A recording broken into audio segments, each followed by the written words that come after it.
Pera ito para sa gamot ni nanay. Sigaw ni Luz Biminda, nakaluhod sa sahig, habang pilit inaagaw ang gusot na sobre. Ngumisi lang si Marga, iwinasiwas ang pera. Matanda na siya, mamamatay din naman. Sayang lang ito sa kanya, habang tumutulo ang luha ng kaawa-awang anak, isang anino ang tumakip sa kanila. Hindi nila alam, ang bilyonaryong amo ni Luz ay nakamasid sa dilim. Hahayaan ba niyang masira ang natatanging liwanag sa madilim niyang mundo? Wala kang kwentang anak, ate. Pati asawa mo iniwan ka kasi pabigat ka. Tapos ngayon pati kami ng asawa ko gusto mong lunurin sa utang mo? Ang malulupit na salitang yon ay nagmula sa isang voice message na paulit-ulit na pinakikinggan ni Luz Biminda. Habang umaalingaw-ngaw ang matinis at nanunumbat na boses ng kanyang bayaw na si Marga, maingat na pinaplansa ni Luz ang isang mamahaling sando na gawa sa purong sutla. Namumula ang kanyang mga daliri, puno ng paltos, mula sa walang tigil na pagkayod, ngunit hindi niya alintana ang hapdi. Nakangiti pa rin ang kanyang mga mata kanina. Umaasang ang kakarampot na sweldong matatanggap niya ngayong gabi ay sapat na para mabili ang gamot sa puso at isip ng kanyang inang unti-unti nang kinakain ng sakit na Alzheimer's. Umilaw muli ang lumang cellphone sa gilid ng plansahan. Isang bagong mensahe ang pumasok. Kinuha ko na yung perang tinago mo sa ilalim ng kama ng nanay. Ginamit ko ng panghulog sa utang ni Tomas sa sugal. Tutal, ikaw ang panganay. Ikaw ang may utang na loob sa asawa ko. Kung hindi ka niya niligtas sa pagkalunod ng bata kayo, patay ka na. Kaya wag kang magreklamo. Bumagsak ang mabigat na plansa sa makapal at malambot na alpombra. Hindi na namalayan ni Luz na unti-unting nasusunog ang mamahaling tela ng damit. Nanigas ang buong katawan ng kaawa-awang ina. Tila may isang malamig na kamay na sumakal sa kanyang lalamunan. Mahigpit na pinipigilan ng anumang hikbi na gustong kumawala. Ang mga pamilyar na pader ng marangyang mansyon ay biglang naging tila isang masikip na hawla na umiipit sa kanyang paghinga. Nanginginig ang kanyang mga kamay na mahigpit na kumapit sa laylayan ng kanyang kupas na apron hanggang sa pumuti ang kanyang mga buko. Wala siyang maiyak. Ang pinakamatinding sakit ay ang sakit na walang luha, ang sakit ng pagkakadurog ng tahimik at mag-isa. Bumukas ang malaking pintuang gawa sa kahoy ng mahogany at isang malamig na tinig ang bumasag sa kanyang pagkatulala. Luz Biminda, nasaan na ang hapunan ko? Pumasok si Don Eduardo, ang bilyonaryong nagmamay-ari ng mansyon. Ang kanyang mga mata ay walang emosyon, kasing lamig at kasing tigas ng marmol na kanilang inaapakan. Mabilis na pinunasan ni Luz ang namumuong luha sa gilid ng kanyang mga mata gamit ang likod ng kanyang kamay. Agad niyang hinugot ang saksakan ng plansa at mabilis na yumuko. Pilit na itinatago ang nanginginig niyang mga balikat. Nakahanda na po sa hapagkainan, Senyor Eduardo. Sagot niyang may garalgal. Pilit na inaayos ang tono ng boses upang hindi mahalata ang bagyong nagwawala sa kanyang dibdib. Naglakad ang Don patungo sa malawak na kusina nang hindi man lang siya tinatapunan ng tingin.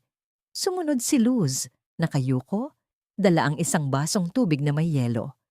Habang maingat niyang inilalapag ang baso sa tabi ng plato ng Don, napansin ng mayamang lalaki ang isang malaking pasa sa pulso ng ginang na tila bakas ng mahigpit na pagkakahawak. Subalit, tulad ng nakagawian niya sa lahat ng bagay na hindi tungkol sa negosyo, pinili ni Eduardo na manahimik. Kinuha ang kanyang kubyertos at nagsimulang maghiwa ng karne. Wala siyang pakialam sa buhay ng kanyang mga empleyado. Para sa kanya, ang lahat ay may katumbas na bayad. Nang makalayo ng kaunti, tahimik na inilipat ni Luz ang mga tirang kanin at ilang piraso ng ulam mula sa kawali patungo sa isang maliit na plastik na lalagyan. Bawat butil ay mahalaga. Bawat butil ay pantawid gutom para sa kanyang dalawang anak na tiyak na naghihintay sa kanilang tumutulong bubong sa tondo. Akmang tatalikod na siya upang maghugas ng plato nang biglang umilaw muli ang screen ng kanyang telepono na nakasilid sa loob ng kanyang bulsa. Kinuha niya ito nang may panlalamig ng mga kamay. Isang text mula sa kanyang 10 taong gulang na anak na si Maya. "Umuwi na po kayo." Binugbog po ni Tita Marga si Lola. Hindi na po siya makahinga. Nabitawan ni Luz ang isa pang basong kristal na hawak niya. Tumama ito sa matigas na sahig at nagkadurog-durog. Umalingaw-ngaw ang pagkabasag sa buong kusina. Tumigil sa pagnguya si Don Eduardo at tiningnan siya ng may matinding inis. Ngunit hindi napansin ng lalaki ang unti-unting pagguho ng mundo sa mga mata ng kanyang katulong. Sa gitna ng nakakabinging katahimikan at mga nakakalat na bubog, isang mapait na tanong ang bumalot sa isipan ni Luz. Paano niya muling bubuuin ang buhay ng mga mahal niya kung siya mismo ay matagal nang nadurog ng sariling pamilya? "Luz Biminda, ano ang nangyayari sa'yo?" Marahang tanong ng lalaki. "Bakit tila wala ka sa iyong sarili?" Ang tinig ni Don Eduardo ay parang hagupit ng latigo na bumasag sa katinoan ni Luz. Nakatayo ang Don, ang kanyang mga kamay ay nakakuyom habang nakatingin sa mga basag na kristal na nagkalat sa paanan ng kanyang katulong. Ang galit sa kanyang mukha ay kitang-kita, tila isang poon na nabahira ng putik ang kanyang banal na templo. Hindi nakasagot si Luz. Ang tanging naririnig niya ay ang mabilis at malakas na tibok ng kanyang sariling puso, na tila isang tambol na nagbabadya ng panganib. Dahan-dahan siyang lumuhod sa sahig, hindi alintana ang matatalim na bubog na nagsimulang bumaon sa kanyang mga tuhod. Sa bawat paggalaw ng kanyang mga kamay upang pulutin ang mga piraso ng kristal, may mga patak ng pulang likido ang humalo sa tubig na natapon. Dugo mula sa kanyang mga sugat na hindi niya maramdaman dahil sa mas matinding hapdi sa kanyang kalooban. "Patawad po, Senyor. Patawad po." Paulit-ulit niyang bulong. Ang kanyang boses ay tila isang tuyong dahon na hinahampas ng hangin. Inangat niya ang kanyang paningin at sa ilalim ng malamig na liwanag ng chandelier, nakita ni Eduardo ang isang bagay na nagpahinto sa kanyang susunod na sasabihing mura. Ang mga mata ni Luz ay hindi puno ng galit, kundi ng isang uri ng takot at pakiusap na tila isang hayop na huli na sa bitag. "Senyor Eduardo, nakikiusap po ako?" Ang garalgal na tinig ni Luz ay naging isang pagsusumamo. Hindi na niya nagawang itago ang kanyang dignidad. Lumapit siya ng dahan-dahan, nakaluhod pa rin, patungo sa kanyang amo. Maaari po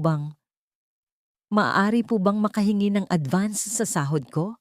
Kahit kalahati lang po.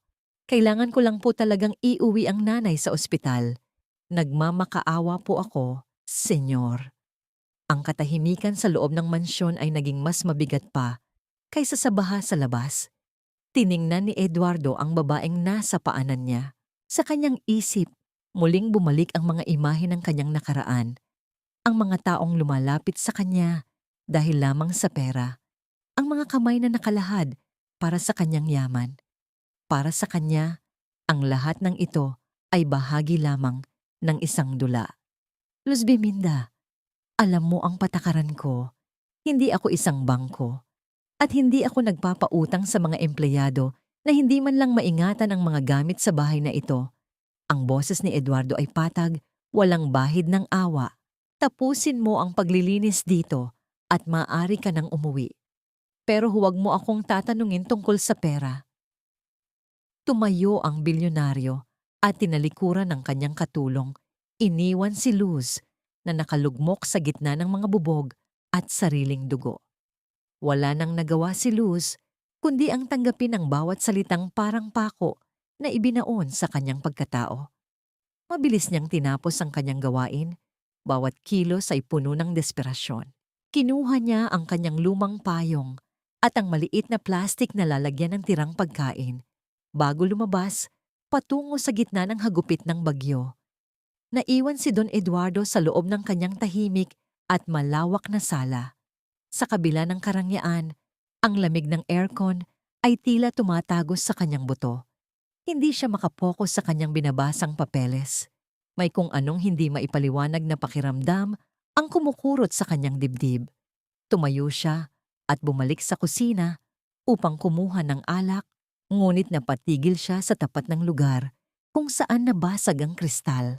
Linis na ang sahig, ngunit may isang maliit na bahid ng pula ang naiwan sa puting marmol.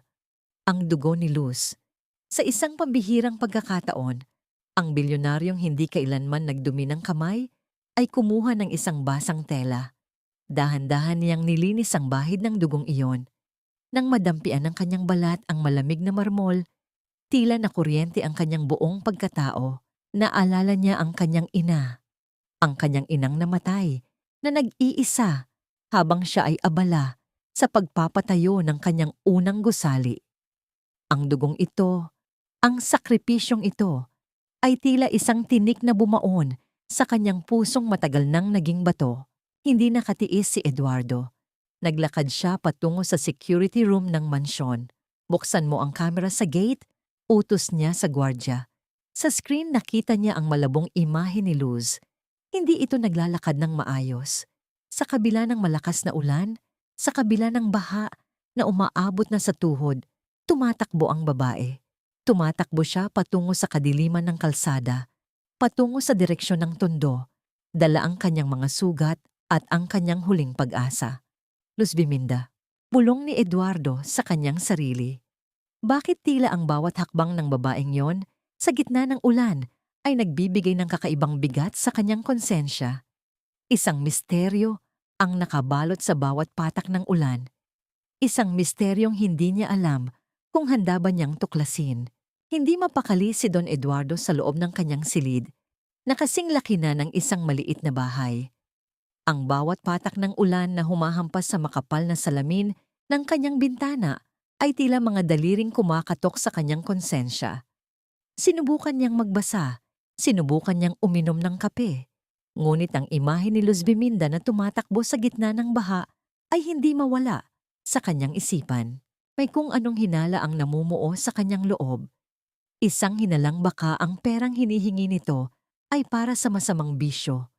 O baka naman ay niloloko lamang siya ng babae. Hindi ako magpapalinlang. Bulong niya sa sarili habang mabilis na nagbibihis ng isang simpleng t-shirt at pantalon. Kinuha niya ang susi ng isa sa kanyang mga lumang sasakyan, isang itim na SUV na hindi gaanong kapansin-pansin, at lumabas ng mansyon nang walang pasabi sa mga gwardya. Sinundan niya ang anino ni Luz sa kalsada. Sa tulong ng mahina at madilim na liwanag ng mga poste ng ilaw, nakita niya ang bulto ng babaeng hapay-hapay na naglalakad. Pilit na itinatayo ang sarili laban sa malakas na hangin. Ang bawat hakbang nito ay tila isang pakikipaglaban sa kamatayan. Nang sumakay si Luz sa isang lumang jeepney na siksikan at puno ng putik, hindi huminto si Eduardo. Nanatili siyang nakabuntot, pinapanood ang bawat galaw ng kanyang katulong mula sa loob ng kanyang komportableng sasakyan. Habang papalapit sila sa puso ng tondo, ang paligid ay unti-unting nagbabago. Ang malalawak na kalsada ay napalitan ng makikitid na eskinita, na tila mga bitukang lilikha ng pagkalito sa sino mang hindi taga roon. Ang amoy ng mamahaling pabango sa loob ng sasakyan ni Eduardo ay tinalo ng masangsang na amoy ng basura, imburnal at bulok na pag-asa. Ito ang mundo ni Luz, isang mundong kailanman ay hindi inakala ni Eduardo na kailangan niyang tapakan. Biglang tumigil ang makina ng kanyang SUV. Ang tunog ng pagkamatay ng makina ay tila isang masamang babala sa gitna ng katahimikan ng madilim na eskinita. Sinubukan niyang paandarin muli ito, ngunit ang tanging maririnig ay ang tuyong huni ng baterya. Napapaligiran siya ng tubig baha na kulay kape at puno ng mga lumulutang na plastik. Sa gitna ng kanyang pagkapraning, may dalawang lalaking lumitaw mula sa dilim. Ang kanilang mga mukha ay tila mga anino ng panganib. Lumapit ang mga ito sa bintana ng sasakyan ni Eduardo. Ang isa ay may hawak na matalim na bagay na kumikislap tuwing tatamaan ng liwanag. Labas, boss. Mukhang naliligaw ang isang malaking isda rito Ang nakakapangilabot na boses ng isa sa mga lalaki ay pumasok sa pandinig ni Eduardo. Dahil sa takot at kalituhan, lumabas si Eduardo. Hindi pa siya nakakahakbang nang maramdaman niya ang malakas na pagtulak sa kanyang balikat. Bumagsak ang bilyonaryo sa mababaw, ngunit maduming tubig baha. Naramdaman niya ang malapot na putik na kumapit sa kanyang balat at ang lamig na unti-unting bumabalot sa kanyang katawan. Kinuha ng mga lalaki ang kanyang pitaka at mamahaling relo bago nagmamadaling umalis sa makikipot na eskinita. Naiwan si Eduardo na nakaupo sa gilid, nanginginig at nababalutan ng putik. Ang kanyang dignidad ay tila kasabay na nawala sa maduming tubig. Wala siyang telepono, wala siyang pera, at wala siyang kakilala. Sa unang pagkakataon sa kanyang buhay, naramdaman ni Eduardo ang matinding kawalan ng katiyakan. Isang karanasang hindi niya kailanman inasahang haharapin. Naramdaman niya ang tunay na kahulugan ng pagiging walang kapangyarihan. Ngunit sa gitna ng kanyang kawalan ng pag-asa, naramdaman niya ang paghinto ng ulan sa kanyang itaas. Hindi dahil tumigil na ang langit sa pag-iyak, kundi dahil may isang butas-butas na payong na tumakip sa kanya. Tumingala siya at nakita ang isang mukhang puno ng pag-aalala. Ang mukhang kanina lang ay tinitingnan niya ng may pagdududa. Mang Eduardo, kayo po ba yan? Si Luz. Nakatayo ang babae. Ang damit ay basa at ang mukha ay mas maputla pa kaysa kanina, ngunit ang kanyang kamay ay nakalahad upang tulungan ang taong kanina lang ay nagkait sa kanya ng awa. Mang Eduardo, kayo nga po. Ang boses ni Luz ay puno ng gulat at hindi makapaniwalang pag-aalala. Sa ilalim ng madilim na langit at sa gitna ng baha, hindi nakilala ni Luz ang kanyang makapangyarihang amo. Sa kanyang paningin, ang lalaking nakadapa sa putik, basa ang suot at nanginginig sa lamig ay isa lamang matandang tsuper o isang karaniwang lalaking minalas sa buhay. Hindi makapagsalita si Eduardo. Ang kanyang lalamunan ay tila tiniklan ng hiya. Ang bilyonaryong iginagalang sa boardroom ay narito ngayon. Tinutulungan ng babaeng kanina lang ay pinalayas niya sa gitna ng ulan. Dahil sa takot na baka balikan siya ng mga magnanakaw o mas lalo siyang mapahamak kung malalaman ang tunay niyang pagkatao. Pinili ni Eduardo na tumahimik at tumango na lamang. Ninakawan po ba kayo? Diyos ko, ang sasama talaga ng mga tao rito, ani Luz, habang pilit na itinatayo ang lalaki. Inalalayan niya si Eduardo. Ang maliit niyang balikat ay nagsilbing tukod para sa mabigat na katawan ng Don. Huwag na po kayong matakot. Ed na lang po ang itatawag ko sa inyo. Tutal mukhang magkasing edad lang tayo. Halina po kayo sa bahay. Doon muna kayo magpatuyo. Naglakad sila sa gitna ng makikitid na eskinita. Ang bawat hakbang ni Eduardo ay puno ng pag-aalinlangan. Nakita niya ang mga bahay na gawa sa pinagtagni-tagning yero, karton, at butas na plastik. Ang tunay na mukha ng kahirapan ay tila isang sampal sa kanyang mga mata.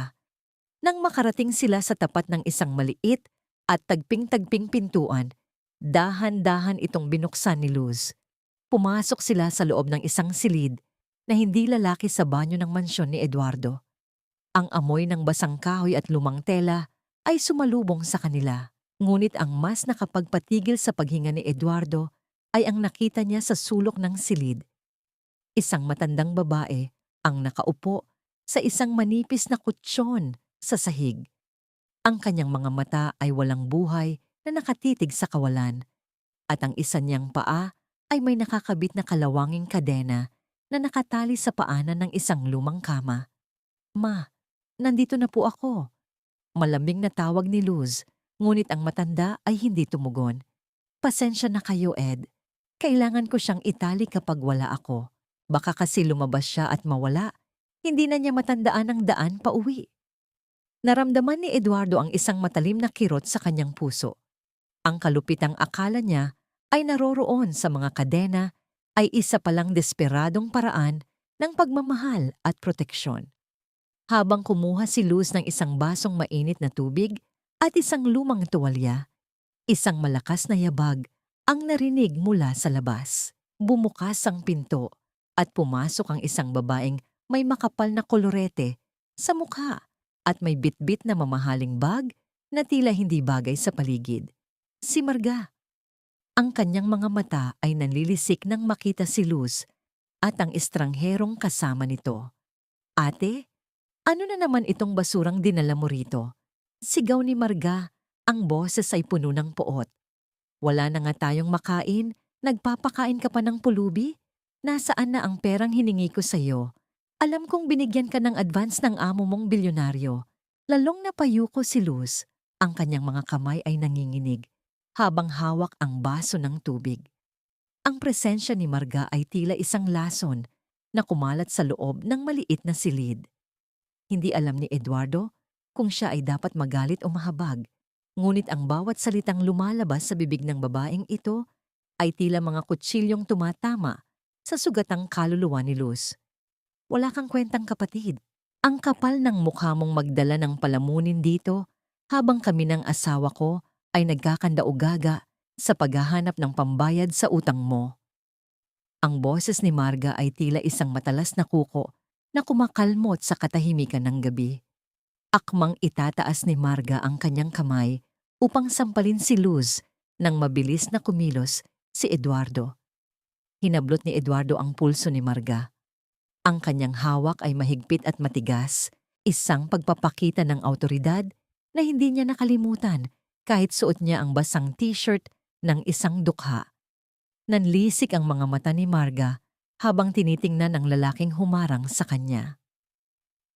Sino ka ba sa akala mo? Bodyguard ng losyang na ito? Bulyaw ni Marga habang pilit na binabawi ang kanyang kamay. Bitawan mo ako kung ayaw mong ipatawag ko ang asawa ko para bugbugin ka.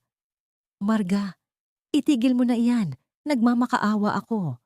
Ang sigaw ni Luz habang humaharang sa pagitan ng dalawa. Si Ed ay isang tsuper na ninakawan sa labas. Tulong lang ang ibinibigay ko sa kanya. Binitiwan ni Eduardo ang kamay ni Marga nang may pandidiri. Ngumisi ang kontrabida at hinarap muli si Luz. Ang kanyang mukha ay puno ng lason at pagmamataas.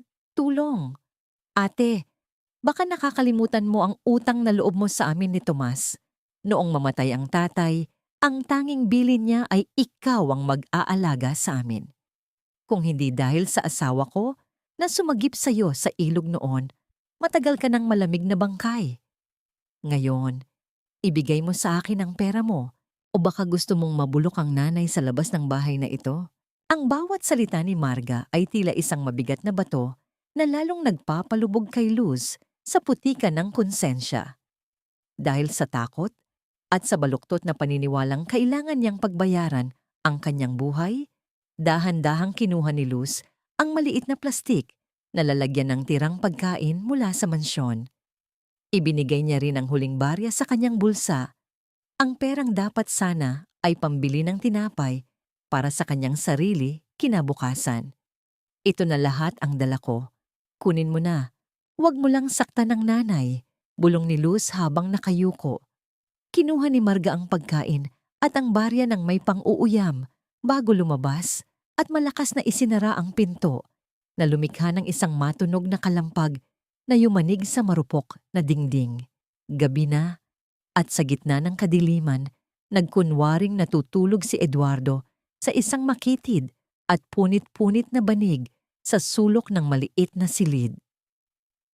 Ngunit ang kanyang mga mata ay nanatiling bahagyang nakabukas.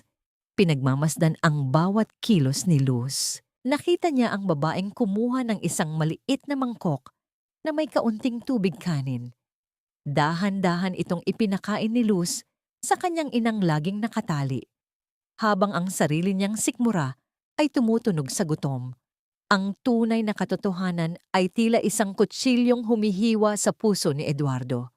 Ang katulong na inaakala niyang walang pakialam sa buhay ay isang bayaning nag-aalay ng sariling laman para sa mga taong hindi marunong magpasalamat. Sa gitna ng katahimikan, narinig niya ang mahinang tunog ng paghikbi ni Luz na pilit niyang sinusupil. Nang mapansin ni Luz na tila nakatulog na ang kanyang bisita, kinuha niya ang basang jacket ni Eduardo. Sa ilalim ng malamig na liwanag ng isang maliit na kandila, kumuha siya ng karayom at sinulid. Sa kabila ng pagod at gutom, matiyagan niyang tinatahi ang punit. Sa damit ni Eduardo, ang bawat tusok ng karayom ay tila isang dalangin para sa kapayapaan. Pagsapit ng madaling araw, nang bahagyang umaliwalas ang langit, nagising si Eduardo dahil sa isang ingay sa labas. Wala na si Luz sa kanyang tabi, ngunit sa ilalim ng kanilang maliit na mesa, napansin ni Eduardo ang isang piraso ng papel na nalaglag. Dahan-dahan niya itong pinulot. Ito ay isang liham ng pagbabanta mula sa isang nagpapautang. Ang nakasulat na halaga ay higit pa sa kayang bayaran ni Luz sa loob ng 10 taon ng pagtatrabaho. At ang mas nakakatakot, nakalagay doon ang pangalan ni Tomas bilang nag-utang, ngunit ang bahay ni Luz ang nagsisilbing garantiya. Ang galit sa dibdib ni Eduardo ay tila isang apoy na handang tumupok sa lahat. Isang malaking misteryo ang nabuo sa kanyang isipan. Ano ang totoong nangyari noong kabataan ni Luz at bakit tila ang utang na loob na ito ay isang tanikalang pumatay na sa kanyang kaluluwa? Nang magbukas ang mga mata ni Eduardo sa umagang iyon, ang tanging sumalubong sa kanya ay ang amoy ng usok mula sa uling at ang katahimikan ng maliit na silid. Wala na si Luz. Sa halip, ang nakita niya ay ang batang si Maya na tahimik na nagliligpit ng kanilang higaan. Lumapit ang bilyonaryo sa bata. Ang kanyang puso ay puno ng mga katanungang tila mga tinik na hindi siya pinatatahimik. Maya, nasaan ang nanay mo? Mahinang tanong ni Eduardo. Tumingin ang bata sa kanya. Ang mga mata nito ay punong-puno ng pagod na hindi nararapat sa isang batang katulad niya. Maaga pong umalis si Mama Mang Ed. Pumunta po siya sa palengke para magbitbit ng mga basket, tapos dadaan daw po siya sa klinika para magbenta ng dugo. Kailangan po kasi ng pambayad sa kuryente at pambili ng gatas ni Lola. Tila isang malakas na suntok sa sikmura ang naramdaman ni Eduardo. Ang kanyang mga kamay, na sanay sa pagpirma ng mga kontratang nagkakahalaga ng bilyon, ay biglang nanghina. Ang babaeng katulong na palagi niyang pinagagalitan dahil sa maliliit na pagkakamali ay nag-aalay pala ng sariling dugo para lamang mabuhay ang kanyang pamilya. Habang abala ang bata, biglang gumalaw ang matandang si Carmen sa kanyang higaan. Dahan-dahan itong bumangon at tumingin kay Eduardo. Sa isang sandali, tila bumalik ang liwanag sa mga mata ng matanda. Hinawakan niya ang kamay ni Eduardo. Ang kanyang mga daliri ay magaspang at nanginginig. Benji, andyan ka na ba, aking asawa? Bulong ni Carmen. Iniisip na ang kaharap ay ang pumanaw na asawa. Patawarin mo ang anak nating si Luz. Huwag mo siyang papagalitan. Mabait siyang anak. Sobra pa sa dapat. Hinayaan ni Eduardo na hawakan ng matanda ang kanyang kamay. Nakinig siya ng may matinding atensyon habang nagsisimulang magkwento ang matanda tungkol sa nakaraan. Doon niya nalaman ang lihim ng utang na loob. Noong bata pa sila, aksidenteng nahulog si Luz sa malalim na ilog at si Tomas, ang kanyang kapatid, ang tanging nakasagip sa kanya. Mula noon, bago mamatay ang kanilang ama, pinangako kay Luz na habang buhay niyang babantayan at pagsisilbihan ng kapatid bilang kabayaran sa kanyang buhay. Ang pangakong iyon ang pumatay sa kaligayahan ng anak ko. Luha ang sabi ni Carmen bago muling nawala ang katinuan at bumalik sa pagtitig sa kawalan. Hindi mapigilan ni Eduardo ang galit na kumukulo sa kanyang dibdib. Hindi ito utang na loob. Ito ay isang habambuhay na pagkakaalipin na itinanim sa isipan ng isang mabuting tao. Tumayo siya at lumapit sa maliit na kalan sa sulok. Sa unang pagkakataon sa loob ng maraming dekada, hinawakan niya ang uling. Ang kanyang mga kamay ay nabahira ng itim na dumi habang sinusubukan niyang magpaningas ng apoy upang ipagluto ng lugaw ang matanda at ang bata. Ang bawat ihip niya sa apoy ay tila isang paraan ng paglilinis sa sarili niyang makasariling nakaraan. Habang nagluluto, napansin ni Eduardo mula sa maliit na bintana ang pagdaan ni Thomas sa kanto. May kausap itong isang lalaking mukhang goons at may hawak na isang puting papel. Ang kilos ni Thomas ay puno ng kaba, tila may malaking kasalanang itinatago. Ang misteryong ito ay lalong nagpadilim sa hinala ni Eduardo na may mas malalim pang panganib na naghihintay sa pamilya ni Luz. Magtatanghalia na nang bumukas ang pinto. Pumasok si Luz. Ang kanyang mukha ay kasing puti ng papel at ang kanyang mga braso ay may benda mula sa pagkuhang dugo. Halos hindi na siya makalakad. Ang kanyang bawat hininga ay mabigat at puno ng hirap. Nakabili na ako ng gamot. Ang huling salitang lumabas sa bibig ni Luz bago tuluyang nanghina ang kanyang mga tuhod. Mabilis na kumilos si Eduardo. Sinalo niya si Luz bago pa man ito tumama sa semento. Sa sandaling iyon, ang distansya sa pagitan ng isang bilyonaryo at ng isang katulong ay naglaho. Naramdaman ni Eduardo ang panlalamig ng balat ni Luz at ang mahinang tibok ng puso nito sa kanyang mga bisig. Ang katahimikan sa loob ng silid ay nabasag lamang ng mahinang tangis ni Maya. Luz, Luz, gumising ka! Sigaw ni Eduardo. Ang boses ay puno ng takot na hindi niya inakalang mararamdaman niya para sa ibang tao. Ang katawan ni Luz ay tila isang lantang bulaklak na bumigay na sa bigat ng mundo at sa mga bisig ni Eduardo. Tila dinala niya ang lahat ng sakit na kinimkim nito sa loob ng maraming taon. Dahan-dahang inihiga ni Eduardo si Luz sa manipis na banig. Ang kanyang bawat kilos ay puno ng ingat na tila ba isang mamahaling florera ang kanyang hawak. Sa unang pagkakataon sa kanyang buhay, naramdaman ng bilyonaryo ang tunay na bigat ng buhay ng ibang tao. Kumuha siya ng isang palanggana ng tubig at isang malinis na basahan. Habang dahan-dahang pinupunasan ni Eduardo ang noo ni Luz, napansin niya ang mga guhit ng pagod sa mukha ng babae. Mga lamat na hindi kayang takpan ng anumang pampaganda, mga lamat na ukit ng hirap at sakripisyo. Luz, bakit mo ginagawa ito sa sarili mo? Mahinang bulong ni Eduardo sa hangin, habang ang kanyang mga daliri ay bahagyang dumapo sa magaspang na palad ng kanyang katulong. Ilang oras ang lumipas bago dahan-dahang nagmulat ng mata si Luz. Ang unang bumungad sa kanya ay ang mukha ni Ed na puno ng pag-aalala.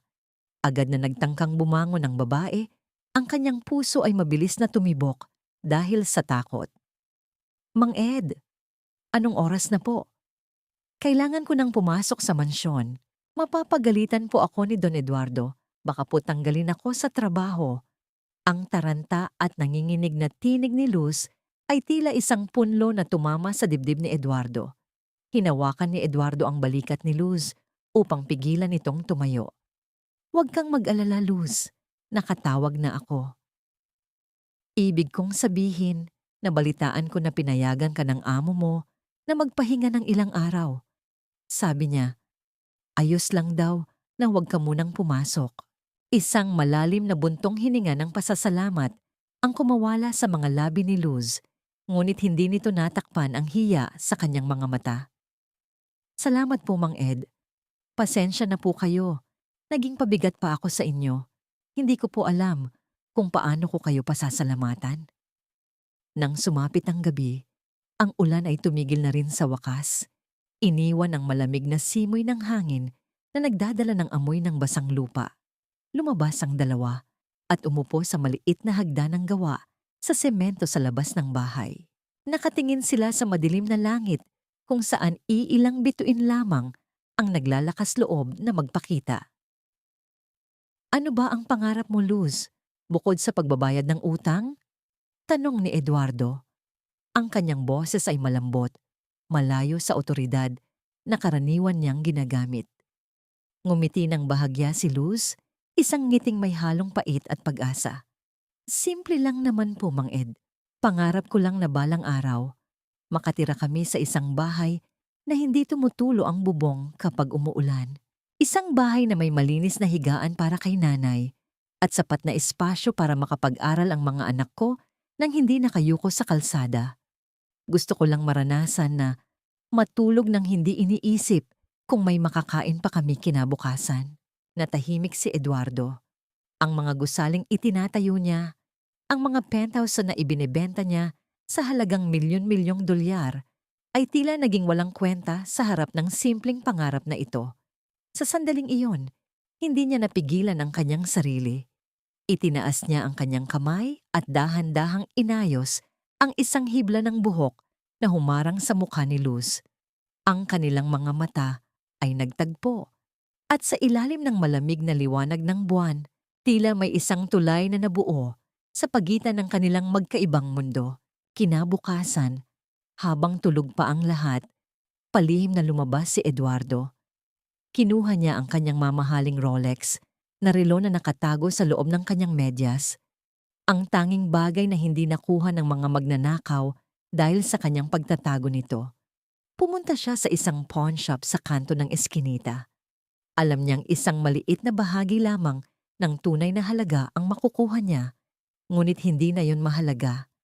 Bumalik siya sa bahay na may dalang mga supot ng masusustansyang pagkain, mga bagong kumot at mga gamot para kay Carmen. Ang saya sa mga mata ni Maya at ang tahimik na pasasalamat sa mga mata ni Luz ay nagbigay kay Eduardo ng isang uri ng kaligayahan na hindi kayang bilhin ng anumang tagumpay sa negosyo. Ngunit ang kapayapaang ito ay biglang nanganib. Habang abala si Eduardo sa pagtulong kay Carmen sa pag-inom ng gamot, pumasok si Marga ng walang pasabi. Ang kanyang mga mata ay naglalakbay sa bawat sulok ng silid, naghahanap ng anumang bagay na mapapakinabangan. Nang sandaling lumabas si Luz upang kumuha ng tubig, mabilis na hinalughog ni Marga ang gamit ni Eduardo na nakapatong sa mesa. Doon, sa loob ng isang maliit na lukot na papel, nakita niya ang identification card na nalaglag mula sa bulsa ni Eduardo noong nakaraang gabi. Nanlaki ang mga mata ni Marga habang binabasa ang pangalang nakasulat sa card. Eduardo Anderson, President at CEO, Anderson Construction Group. Isang mapanganib na ngiti ang sumilay sa mga labi ni Marga. Tumingin siya sa direksyon ni Eduardo na abala sa matanda, bago mabilis na isinilid ang ED sa kanyang bulsa. Isang malaking jackpot ang nahulog sa kanyang mga kamay at alam niyang ito na ang susi para makuha ang lahat ng kayamanang matagal na niyang hinahangad. Ang lason ng kasakiman ay mas mabilis pa sa kuryenteng gumagapang sa sistema ni Marga habang tinititigan niya ang identification card ni Don Eduardo. Sa kanyang isip, hindi na lamang ito isang piraso ng plastik. Ito ay isang gintong tiket patungo sa buhay na may mansyon, diamante at kapangyarihan. Ngunit alam ni Marga na ang isang tusong mandaragit ay hindi agad sumusunggab. Kailangan niyang maghintay at paglaruan ang kanyang biktima. Pumasok si Marga sa kusina kung saan nabala si Luz sa paghahanda ng kanilang payak na hapunan. Sa isang pambihirang pagkakataon, lumapit si Marga at hinawakan ang balikat ni Luz nang may pekeng lambing. Isang ngiti ang sumilay sa kanyang mga labi, ngunit ang kanyang mga mata ay nanatiling malamig at mapanganib. Ate Luz, pasensya ka na sa mga nasabi ko noong nakaraan.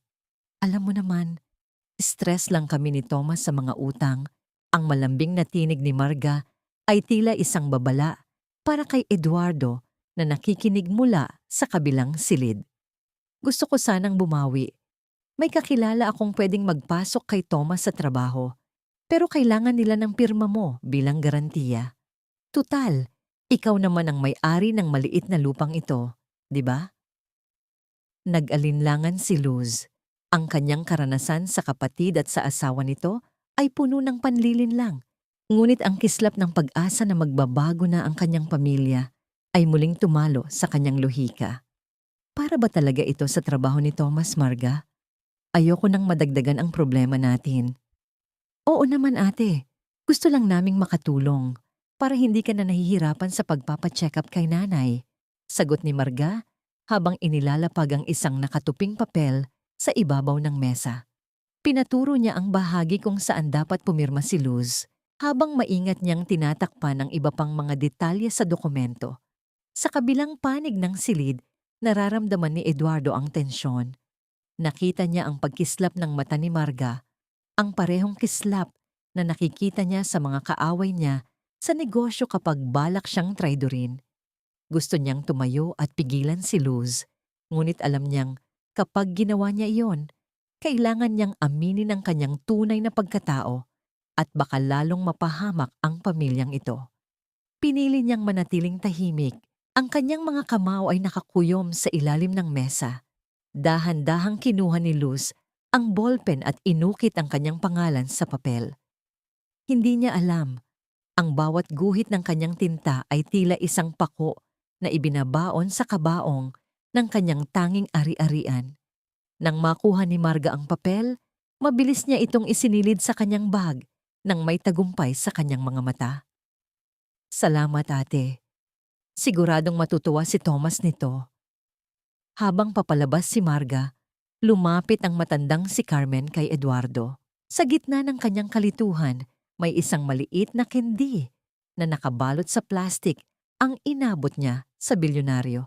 Heto anak, kainin mo ito. Huwag mong ipapakita sa manugang ko.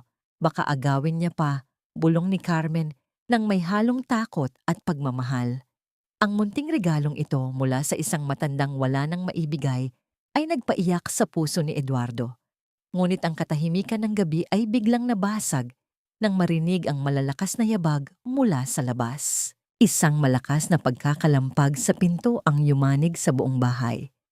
Ang tunog ng mga bakal na tumatama sa kahoy ay tila isang hatol ng kamatayan.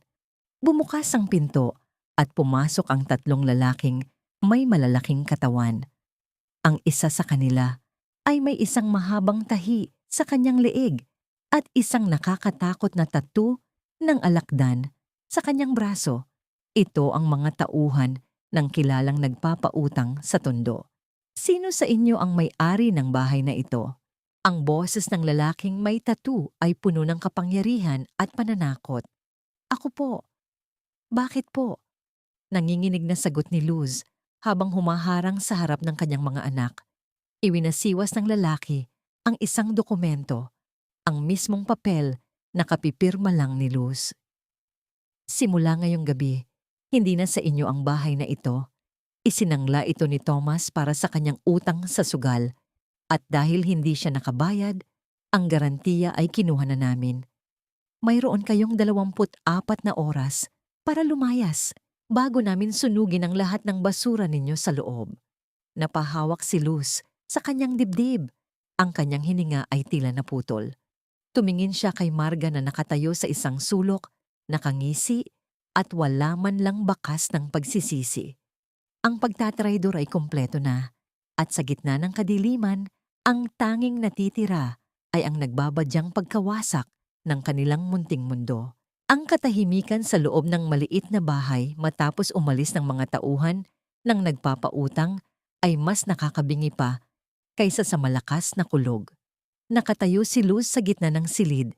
Ang kanyang mga braso ay nakayakap sa sarili habang ang kanyang paningin ay nakapako sa dokumentong nasa ibabaw ng mesa. Ang bawat letra ng kanyang sariling pirma ay tila mga uod na kumakain sa kanyang huling pag-asa. Dahan-dahan siyang lumingon kay Thomas na nakatayo malapit sa pinto. Ang kanyang kapatid ay hindi makatingin ng diretsyo. Ang mga balikat nito ay bagsak at ang mga kamay ay nanginginig. Tomas, paano mo nagawa ito? Ang tinig ni Luz ay halos pabulong, ngunit puno ng isang uri ng hapdi na tila galing sa kaibuturan ng kanyang kaluluwa. Pinakain kita, pinag-aral kita, ibinigay ko ang dugo ko para lang hindi kayo magutom. Pero bakit ang bahay pa ni nanay? Bakit ang tanging silungan natin ang ipinagpalit mo sa sugal? Ate, hindi ko naman sinasadya. Ang sagot ni Thomas ay puno ng kaduwagan. Akala ko mananalo ako. Akala ko mababayaran ko lahat ng utang natin para hindi ka na nagtatrabaho bilang katulong. Huwag mong sisisihin ang asawa ko, Ate Luz. Singit ni Marga habang masama ang tingin sa kanyang bayaw.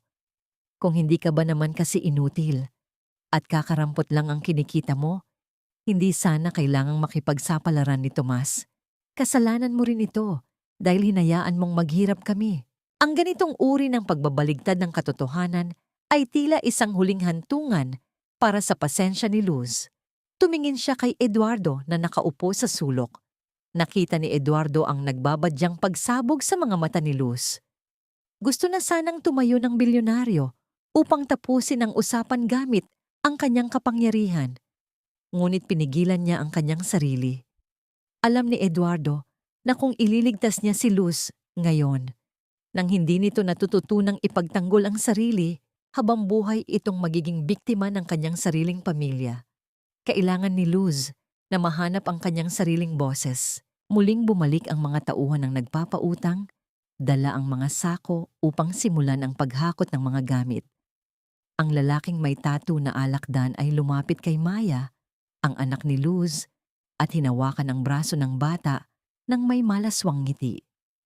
Maganda ang anak mo, Aling Luz. Kung hindi nyo kayang bayaran ng utang sa loob ng 24 oras, baka pwedeng ang batang ito na lang ang maging kabayaran.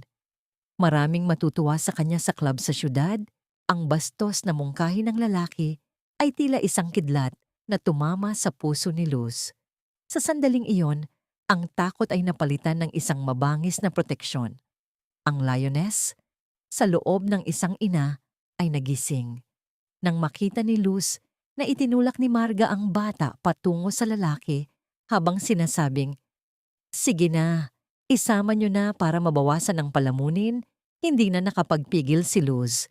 Isang malakas na sampal ang dumapo sa pisngi ni Marga. Ang tunay na lakas ng isang babaeng hapo na sa hirap ngunit punong-puno ng pagmamahal sa anak ay bumanat sa mukha ng kontrabida. Napasandal si Marga sa dingding, hawak ang kanyang namumulang pisngi at hindi makapaniwala sa ginawa ng kanyang ate. "Huwag mong hahawakan ang anak ko. Huwag na huwag mong itutulak ang mga anak ko sa kapahamakan." Ang sigaw ni Luz ay yumanig sa buong bahay. "Mula ngayon, wala na akong pakialam sa utang na loob na yan. Mababayaran ko ang utang sa kahit anong paraan, pero hindi niyo makukuha ang pamilya ko." Napangiti si Eduardo sa dilim. Ang pagbabagong ito kay Luz ang pinakamahalagang tagumpay na nakita niya. Ngunit alam niyang ang laban ay hindi pa tapos.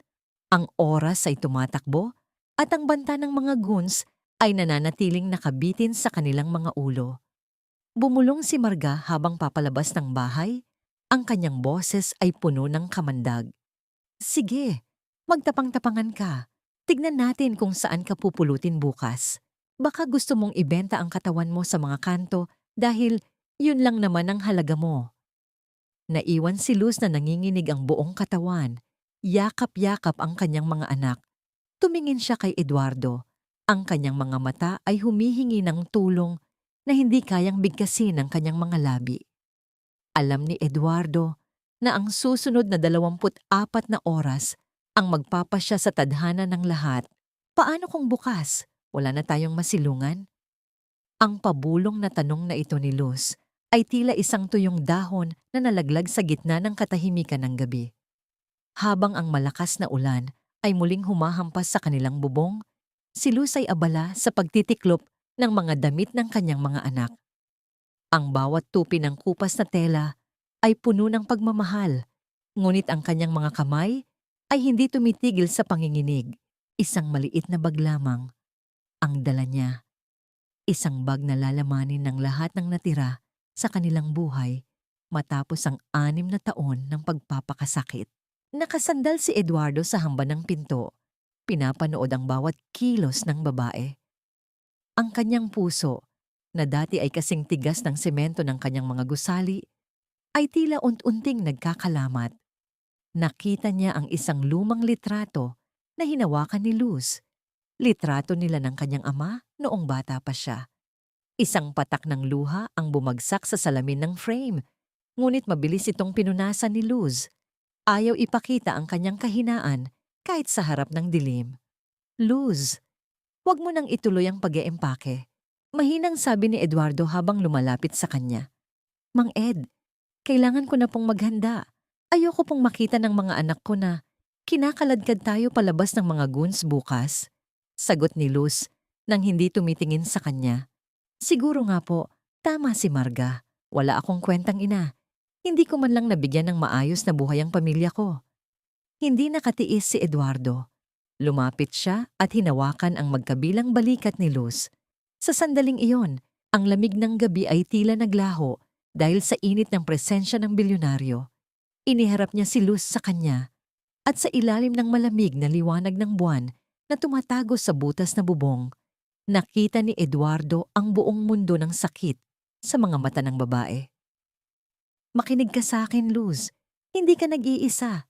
Simula sa gabing ito, hindi mo na kailangang pasanin ang mundo ng mag-isa. Ang boses ni Eduardo ay puno ng katapatan at isang uri ng pangako na higit pa sa anumang kontrata. Pangako, hindi ko hahayaang mawala ang bahay na ito sa inyo. Naramdaman ni Luz ang isang kakaibang ginhawa na dumadaloy sa kanyang sistema. Isang uri ng pag-asa na matagal na niyang ibinaon.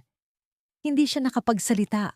Sa halip ay dahan-dahang isinandal ang kanyang noo sa balikat ni Eduardo. Walang mali siya, walang pagnanasa, kundi isang purong pasasalamat ng isang kaluluwang pagod na sa pakikipaglaban. Naramdaman ni Eduardo ang panginginig ng katawan ni Luz at sa isang pambihirang pagkakataon, naramdaman niya ang pagnanais na maging bayani hindi para sa kanyang pangalan, kundi para sa babaeng ito. Aalis muna ako, Luz. May kakilala akong pwedeng makatulong sa atin. May hihiraman ako ng pera para mabayaran ang utang ni Tomas. Ang pagsisinungaling ni Eduardo ay kinakailangan upang mapanatili ang kanyang plano. Babalik ako bago sumapit ang umaga. Magtiwala ka sa akin. Bago lumabas, lumapit si Eduardo sa matandang si Carmen na mahimbing na natutulog. Isang emosyonal na sandali ang naganap nang yumuko ang bilyonaryo at dahan-dahang hinalikan ang noo ng matanda. Ako na po ang bahala sa anak niyo, ma. Bulong niya, isang pangakong tila ibinibigay niya rin sa kanyang sariling inang hindi niya naipagtanggol noon. Lumabas si Eduardo sa gitna ng hagupit ng ulan. Ang bawat hakbang niya sa putikan ay puno ng determinasyon. Habang naglalakad siya sa makitid na eskinita, patungo sa main road kung saan siya pwedeng sumakay ng taxi, patungo sa kanyang mansyon, hindi niya napansin ang isang itim na van na nakaparada sa kanto. Mula sa loob ng van, nakamasid si Marga at ang lalaking may tattoo na alakdan. Ayan na siya, bulong ni Marga ng may masamang ngiti. Siguraduhin niyo na hindi siya makakarating sa kung saan man siya pupunta. Kapag wala ang matandang yan, madali na nating mapipilit si Luz na ibigay ang lahat. Nang makarating si Eduardo sa tapat ng highway, isang malakas na tunog ng makina ang bumitak sa katahimikan ng gabi. Isang malaking truck ang biglang lumiko. Mula sa kanto, ang mga ilaw nito ay nakakasilaw at direktang nakaturo sa bilyonaryo. Walang preno, walang paghinto. Ang tanging nakita ni Eduardo ay ang puting liwanag na papalapit sa kanya sa gitna ng malakas na ulan. Ang kanyang isip ay biglang bumalik sa mukha ni Luz na nakangiti sa ilalim ng mga bituin. Ang huling naramdaman ni Eduardo ay ang malakas na pagtama ng bakal sa kanyang katawan bago ang lahat ay maglaho sa kadiliman. Ang malamig na semento at ang malapot na putik ang tanging yumakap sa katawan ni Eduardo matapos ang marahas na pagbangga ng truck. Sa gitna ng malakas na ulan, ang bilyonaryo ay nakahandusay. Ang kanyang paningin ay malabo at ang bawat hininga ay tila paghigop ng bubog sa kanyang baga. Narinig niya ang mabilis na paglayo ng sasakyang bumangga sa kanya. Walang preno, walang paghinto. Tila ba isa lamang basura ang kanyang buhay na itinabi sa gilid ng kalsada. Sinubukan niyang igalaw ang kanyang kamay, ngunit ang sakit ay tila isang kuryenteng gumagapang sa kanyang buong pagkatao. Sa kabila ng dilim, ang tanging nasa isip niya ay ang mukha ni Luz na naghihintay sa kanilang munting tahanan. Sumapit ang madaling araw Ngunit ang liwanag ng araw ay hindi nagdala ng pag-asa sa loob ng bahay ni Luz. Nakaupo ang babae sa tapat ng pintuan. Ang kanyang mga mata ay walang kukurap na nakatingin sa kalsada. Basang-basa pa rin ang kanyang mga paa dahil sa pag-aabang sa labas kanina. Sa bawat yabag na naririnig niya sa iskinita, ang kanyang puso ay tila tumatalon sa tuwa. Ngunit sa bawat segundong lumilipas na hindi bumabalik si Mang Ed, ang pag-asang yon ay unti-unting napapalitan ng isang nakakabinging takot. Ma, nasaan na po si Lolo Ed? Ang mahinang tanong ni Maya habang hawak ang isang piraso ng papel kung saan iginuhit niya ang kanilang pamilya kasama ang bilyonaryong nagpapanggap. Sabi niya po, bibilhan niya ako ng bagong lapis pagbalik niya. Hindi nakasagot si Luz. Niyakap niya lamang ang kanyang anak ng mahigpit. Pilit na itinatago ang panginginig ng kanyang boses. Sa sandaling iyon, bumukas ang pinto ng marahas. Pumasok si Marga. Ang kanyang mukha ay puno ng tagumpay at pang-uuyam. Hindi na ito naghugas ng paa. Tila ba sadyang dinudumihan ang sahig. Nakakalinis lang ni Luz. Wala na ang tagapagtanggol mo, Ate Luz. Ang boses ni Marga ay tila isang nakakairitang tawa ng demonyo. Nakita ko ang matandang yun. Sumakay ng bus pa uwi sa probinsya nila. Iniwan ka na niya dahil natakot siya sa mga utang niyo. Akala mo ba talaga may magmamahal sa isang katulong na katulad mo nang walang kapalit? Nagamit ka lang niya at ngayon, ikaw ang magbabayad ng lahat. Hindi totoo yan. Babalik si Ed. Ang sigaw ni Luz. Ngunit ang kanyang sariling tinig ay tila hindi naniniwala sa kanyang sinasabi. Ang bawat salita ni Marga ay tila naging isang katotohanang unt-unting sumasakal sa kanyang leeg. Hindi pa natatapos ang panunumbat ni Marga nang dumating ang mga tauhan ng nagpapautang.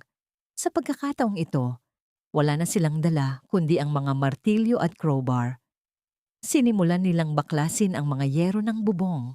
Ang tunay na kalupitan ay nasaksihan ni Luz nang itulak ng lalaking may tattoo na alakdan ng matandang si Carmen mula sa kanyang higaan. Bumagsak ang matanda sa basang semento. Ang kanyang mukha ay nabahira ng putik at ang kanyang mga mata ay punong-puno ng kalituhan at takot. Nanay, ang tili ni Luz habang sumusugod upang yakapin ang kanyang ina. Maawa naman kayo. Matanda na ang nanay ko. Wala kaming pakialam sa matanda. Kung wala kayong pambayad, lumayas na kayo rito. Bulyaw ng lalaki habang hinahagis ang mga gamit ni Luz sa labas. Diretso sa putikan ng eskinita. Tumawa lamang si Marga habang pinapanood ang pagguho ng mundo ng kanyang kapatid. Lumapit siya kay Luz at hinablot ang buhok nito. Pilit na iniharap ang mukha ng kapatid sa kanya. Ito ang napapala ng mga taong nagmamalinis, ate. Ngayon, wala ka ng bahay, wala ka ng pera, at wala na rin ang lalaking inaasahan mong magliligtas sa'yo. Sa gitna ng kaguluhan, ang lalaking may tattoo ay muling lumapit kay Maya. Kinuha niya ang isang matalim na kutsilyo mula sa kanyang bulsa at iwinasiwas ito sa harap ng mukha ng bata. Ang kislap ng bakal ay tila isang hatol ng kamatayan sa gitna ng umaga. Wala nang tutulong sa inyo, babae. Oras na para makuha ko ang kabayaran na gusto ko. Ang sigaw ng lalaki habang hawak ang braso ni Maya. Nakahandusay si Luz sa putikan. Yakap ang kanyang inang nanginginig habang pinapanood ang kanyang anak na pilit na kinukuha ng mga masasamang tao. Ang kanyang paningin ay nagsimulang magdilim at sa kanyang huling lakas, tinawag niya ang pangalan ng lalaking akala niya ay kanyang sandigan. Ngunit ang tanging sumagot sa kanya ay ang nakakabinging tawa ng kanyang sariling pamilya na nagkanulo sa kanya.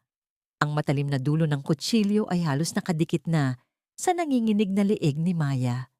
Ang iyak ng bata ay wala ng tunog, tanging ang mga luha na lamang na umaagos sa kanyang maruming pisngi ang nagpapakita ng kanyang matinding takot.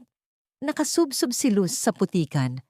Ang kanyang mga kamay ay pilit na inaabot ang kanyang anak, habang ang kanyang kabilang braso ay nakayakap sa kanyang inang na wala na ng malay sa gitna ng kaguluhan.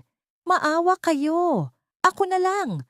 Ako na lang ang kunin niyo, huwag ang anak ko! Ang paos na pagsusumamo ni Luz ay tila isang hangin na walang nakakarinig. Ngunit ang lalaking may tattoo na alakdan ay tumawa lamang ng malakas. Ang kanyang mukha ay puno ng demonyong pagnanasa. Ngunit sa gitna ng desperasyon, isang kakaibang tunog ang bumasag sa ingay ng paligid. Hindi ito ang tunog ng ulan o ang tawa ng mga goons. Ito ay ang malakas at sunod-sunod na tunog ng mga makina ng mga mamahaling sasakyan na sabay-sabay na huminto sa dulo ng makitid na eskinita. Isang hanay ng mga itim na Mercedes-Benz na kumikinang sa ilalim ng bahagyang sikat ng araw ang bumalot sa kalsada. Bumukas ang mga pinto ng mga sasakyan at lumabas ang mahigit 10 lalaking naka-Amerikana. Ang kanilang mga tindig ay kasing tigas ng bakal. Sa isang iglap, tila naging isang pelikula ang paligid. Ang mga goons na kanina lang ay naghahari-harian ay mabilis na pinaluhod at idiniin ang mga mukha sa putikan ng mga bihasang gwardya. Ang kutsilyo ay nalaglag mula sa kamay ng lalaking may tattoo nang pilipitin ng isang dambuhalang lalaki ang kanyang braso. Mula sa gitnang sasakyan, isang bulto ang dahan-dahang lumabas. Ang mga sapatos na gawa sa mamahaling balat ay walang pakialam na tumapak sa maduming tubig baha. Ang lalaking lumabas ay hindi ang Mang Ed na nakilala nila. Siya ay nakasuot ng isang madilim na suit na kasing halaga ng isang buong bahay sa tondo. May benda ang kanyang noo at bahagyang pasuray ang kanyang lakad dahil sa tinamong pinsala sa aksidente. Ngunit ang kanyang mga mata ay nananatiling kasing talas ng agila. Mang Ed, ang nauutal na tawag ni Marga habang dahan-dahang umaatras, ang kanyang mukha ay nawalan na ng kulay. Hindi siya tiningnan ni Eduardo. Sa halip, ang kanyang paningin ay diretso lamang kay Luz na nakalubog sa putik. Mabilis siyang lumapit at lumuhod sa harap ng babae. Wala siyang pakialam kung marumihan ang kanyang libu-libong dolyar na damit. Inabot niya ang nanginginig na kamay ni Luz at dahan-dahang hinila ito upang tumayo. Luz, nandito na ako. Sabi ko sa'yo, babalik ako. Ang boses ni Eduardo ay malalim, puno ng pagsisisi, ngunit may kasamang matinding proteksyon. Hinubad ni Eduardo ang kanyang mamahaling coat at isinuot ito kay Luz. Balot na balot ang payat na katawan ng babae ng init at amoy ng bilyonaryo. Isang emosyonal na sandali ang bumalot sa kanila habang si Luz ay humihikbi sa dibdib ni Eduardo. Ang lahat ng sakit at paghihirap ay tila unting nahuhugasan. Hinarap ni Eduardo ang mga goons at si Marga. Ang kanyang mukha ay naging kasing lamig ng yelo. Isang aura ng kapangyarihan ang bumalot sa buong eskinita na nagpatahimik sa lahat. Ganyan ba kayo trumato sa babaeng mahal ko? Ang tanong ni Eduardo ay tila isang hatol na nagmula sa langit. Tumingin siya kay Marga na ngayon ay nanginginig na sa takot. Hindi ako si Mang Ed, ang tsuper na inaakala nyo. Ako si Eduardo Anderson at sisiguraduhin ko na ang bawat patak ng luha na pinalabas nyo sa mga mata ni Luz ay babayaran ninyo ng higit pa sa inyong inaasahan. Si Marga at si Thomas ay napaupo sa semento, hindi makapagsalita, hindi makagalaw. Ang katotohanan na ang kanilang kinukutya ay ang pinakamakapangyarihang tao sa industriya ay tila isang malaking pader na gumuho sa ibabaw nila. Ang karma ay hindi na naghintay ng bukas. Dumating ito sa anyo ng isang bilyonaryong may pusong handang pumatay para sa katarungan. Isang mahabang puting sobre ang inilapag ng abogado ni Eduardo sa ibabaw ng maruming mesa sa loob ng bahay. Ang bawat pahina na inilabas mula rito ay tila isang hatol na nagpapatigil sa mundo ni Marga at Thomas. Nakatayo si Don Eduardo sa tabi ni Luz. Ang kanyang presensya ay tila isang matayog na gusali na nagbibigay ng anino sa lahat ng dumi sa paligid. Ayon sa mga dokumentong ito, ang lahat ng utang na ginawa ni Tomas ay labag sa batas dahil sa panlilinlang at pangingikil. Ang boses ng abogado ay formal at malamig. Bukod doon, Don Eduardo has officially bought this entire property. Simula sa segundong ito, Kayo ang mga trespassers dito. Nanlumo si Marga. Ang kanyang mga tuhod ay nanghina, kaya napaluhod siya sa sahig, sa mismong lugar kung saan niya pinahirapan si Luz kanina. Ang kanyang makapal na kolorete ay nahaluan ng luha at putik na nagbigay sa kanya ng anyong kasing pangit ng kanyang kalooban. Lumingon siya kay Luz. Sinubukang gamitin ang huling barahan ng manipulasyon. Ate? Ate Luz, patawarin mo kami. Pamilya tayo, di ba? Nagkamali lang kami ni Tomas dahil sa hirap ng buhay. Ang pagmamakaawa ni Marga ay tila isang sirang plaka. Huwag mo kaming pabayaan, ate. Wala kaming matutuluyan. Lumingon din si Tomas sa kanyang ate. Ang kanyang mga mata ay punong-puno ng kaduwagan. Ate, iligtas mo kami. Sabihin mo kay Don Eduardo na bawiin ang kaso. Utang na loob, ate. Tumingin si Luz sa kanyang mga kamay na puno ng semento at galos. Pagkatapos ay tumingin siya sa kanyang inang si Carmen.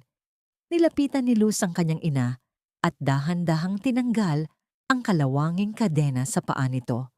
Ang kadenang simbolo ng pagmamalupit ni Marga. Habang hinahaplos ni Luz ang pulang marka sa balat ng kanyang ina, naramdaman niya ang isang matinding kalinawan sa kanyang isipan. Bayad na ako, Thomas. Ang boses ni Luz ay mahinahon, ngunit may bigat ng isang bundok. Simula noong bata tayo hanggang ngayon, ibinigay ko na ang lahat. Ibinigay ko ang aking kabataan, ang aking lakas, at pati ang sarili kong dugo para lang mabuhay kayo. Kung may utang na loob man ako dahil sa pagliligtas mo sa akin noon, matagal ko na itong nabayaran ng doble, triple. Tumayo si Luz ng tuwid at tiningnan ng kapatid ng diretso sa mata. Mula ngayon, wala na akong kapatid. Hindi ko na kayo kilala. Lumabas na kayo sa bahay na ito bago ko pa makalimutan na nanggaling tayo sa iisang sinapupunan.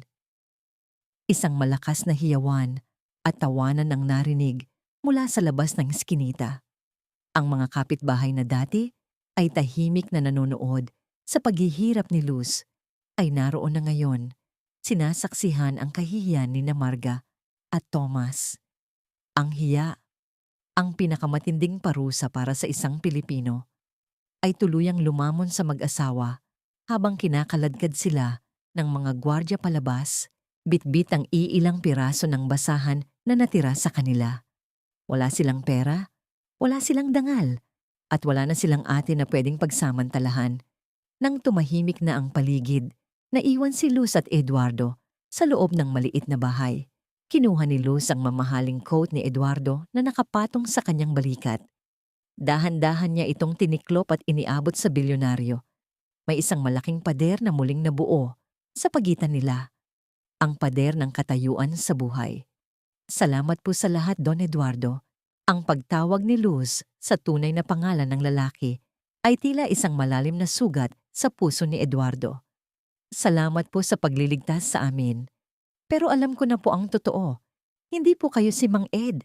Kayo po ang makapangyarihang tao na pinaglilingkuran ko sa mansyon. Isang malaking pagkakamali na itinuring ko kayong kapantay ko. Yumuko si Luz. Ang kanyang buong katawan ay nagpapakita ng matinding pagpapakumbaba at distansya. Ang kislap sa kanyang mga mata noong gabi sa ilalim ng mga bituin ay napalitan ng isang formal na respeto na ikinasakit ng kalooban ni Eduardo. Ang katarungan ay nakamit na, ngunit ang puso ng bilyonaryo ay tila mas lalong nangulila sa simpleng Ed na tinanggap ng isang katulong. Ang sikat ng araw ay dahan-dahang gumagapang sa malinis na bintana ng isang puting bahay sa isang tahimik na subdibisyon sa labas ng maingay na syudad. Wala rito ang amoy ng imburnal o ang ingay ng mga nag-aaway na kapitbahay. Ang tanging maririnig ay ang huni ng mga ibon at ang banayad na paghampas ng hangin sa mga dahon ng puno ng mangga sa bakuran. Sa loob ng bahay, nakatayo si Luz sa gitna ng sala. Hawak ang isang basahan, ngunit ang kanyang mga mata ay tulala habang nakatingin sa magandang sofa at sa malambot na higaan na inilaan para sa kanyang ina. Luz, bakit hindi ka pa nagpapahinga? Ang malambot na tinig ni Don Eduardo ay nagmula sa kanyang likuran.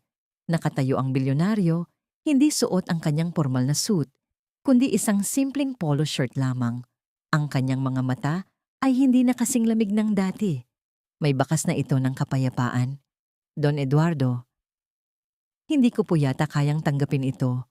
Ang sagot ni Luz habang dahan-dahang humaharap sa kanya. Ang kanyang tinig ay puno ng bigat. Ang bahay na ito, ang lahat ng tulong nyo. Masyado na pong malaki ang utang na loob ko sa inyo. Habang buhay ko po itong pagbabayaran at natatakot ako na baka mabaon na naman ako sa isang tanikalang hindi ko kayang kalasin. Lumapit si Eduardo ng dahan-dahan. Hindi siya tumigil hanggang sa maging isang dangkal na lamang. Ang layo niya sa babaeng nagpabago sa kanyang mundo. Luz, makinig ka sa akin. Hindi ito isang pabuya at lalong hindi ito isang utang. Huwag mo itong tingnan bilang tulong mula sa isang bilyonaryo patungo sa kanyang katulong. Hinawakan ni Eduardo ang magaspang na kamay ni Luz, ang mga palad na puno ng semento at sakripisyo. Sa loob ng maraming taon, nagtayo ako ng mga nagtataasang gusali. Inakala ko na ang tagumpay ay nasusukat sa taas ng mga toreng aking itinatayo. Pero ang totoo, ang sarili kong puso ay kasing lamig ng semento. Noong mamatay ang aking ina sa isang maliit at madilim na kwarto, dahil mas inuna ko ang trabaho, doon namatay ang aking kaluluwa. Huminga ng malalim si Eduardo.